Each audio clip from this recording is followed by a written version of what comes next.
Uyabona nje manje kunesikhathi esifikile manje. Lesi sikhathi esikuso manje esokuthi makuphakama ithunywa. Phakama amakhosi. Phakama imimoya, iphakame ehlambulukile imimoya iphakame phezulu yakhe impilo.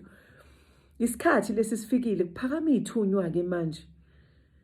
Ubusika sebungenile. Emanzini bayakubiza. Entabeni bayakubiza, ehlathini bayakubiza, olwandle bayakubiza. Bakubiza esizibeni bayakubiza. Uyabizwa. Sesifikile isikhathi. Kodwa awukwazi ukuthi ukubone lokho ukuthi uyabizwa ngoba usanethemba lokuthi uma ngabe mina bengikhulekela, uma ngabe ngicela bani engikhulekela kuzoqashuka kuvele unamandla okuzikhulekela, unamandla ukuthi wenze noma ngabe yini. Kepha kulesi sikhathi uzosibona ngani ukuthi sesifikile ukuthi uready. Uzosibona Ndlondlo ukuthi uready ukuthi manje kuphakame isithunywa sakho. Uzobona ukuthi uready ukuthi makuphakamisa amakhosi ohamba nawo. Uzobona ukuthi le mimoya lengibathile ayidlali manje. Uzokwazi ukubona lokho. Kepha ke Ndlondlo mina engizokhuluma ngakho kuwe ukuthi kulesi sikhathi kuphakame ithunywa.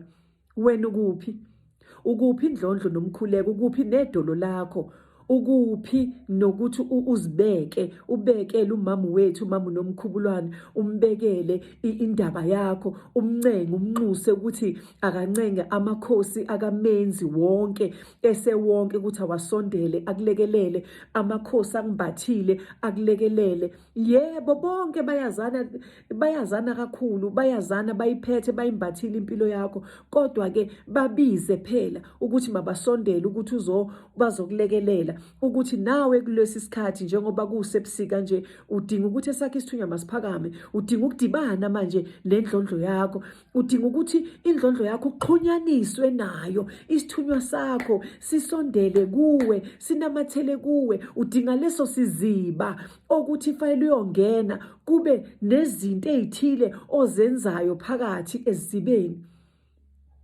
Uzokubona kanjani ke lokho uma ngabe kuukuthi usadlala awunakile awudlali ishame, userious uyawenza umsebenzi kodwa lokho oboniswa kona ukwenzi. Yazi inkinga isemalini la. Isemalini, isekuthenini kumuntu kuqala besize emalini. Uma ngabe umuntu osayitshela ukuthi mina le mali ngiplana ukuthi ngithenge lokhu nalokhu. Lokho kuthiwa ngikulungise ngizobuye ngikulungise. Kwazi kwanzima kuwe. Because uma usathi bekubonisile ukuthi yenza 1 2 3 bese uthi wena ake ngilinde kancane le mali mangiqeda ukuyisebenzisa ngisazoba nenye. Unikiwe le mali amakhosi akunikile kodwa udlale ngayo. Uzokwazi kanjani ukuhamba indlela yakho Ndlondlo? Uzongena ke manje ko TikTok bethu ungene ku WhatsApp wami ngoba ngiyasho ngithi ku WhatsApp angikhulumi ngeindaba eziningi. Ngingena ngokuthi uzohlola, ngingene ngokuthi uzolungisa okuthile khona ofuna ukukulungisa, uzohlola noma i-mentorship noma umkhuleko. Bese wena uyangena ungichazela amaphupho akho, uchaze ukuthi ngiphupha lokhu nalokhu. Uyabona ke manje ukuthi usuphumile elayinini, usuwenza okungesikona. Lokho okwenzayo akusesikhona ngoba yini? Uyezwa ukuthi lento iyakuphusha. Manje lento ikuphusha kanjani? Ikuphusha manje awusenayo imali yokuthi ukulungise. Ngalesikhathi unemali uthatha imali wayokwenza okunye. Kwesinye isikhathi omunye umuntu uyamsiza uthi wothi ngikusize noma ungakabi nayo imali kahle ephelele umncede. Mayise nemali ephelele uyakhohlwa. Uwenza kanjani lezo zinto lezo? Uzenza kanjani lezo zinto?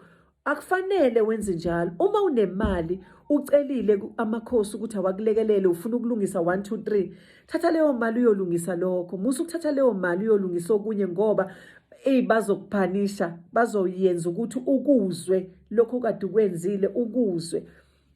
Uzokhala uyokhala, uyobe WhatsAppela, ungene ku-WhatsApp wami ungichazela iphupho oliphuphile. Angeke ngize ngilenze lutho ndlondla iphupho oliphuphile ngoba angikwazi. Number 1, angikwazi. Number 2, ngalesikhathi unemali, uthatha imali yakho wayokwenza okunye, azange uzuwenze izinto zakho fanele uyilungise. Manje kwenziwe njani? Amakhosi ayakufuna, angeke futhi azayeka ukukufuna. Noma usumdala kanjani, uyofuneka ukuthi uqale udlule la. Makhosi.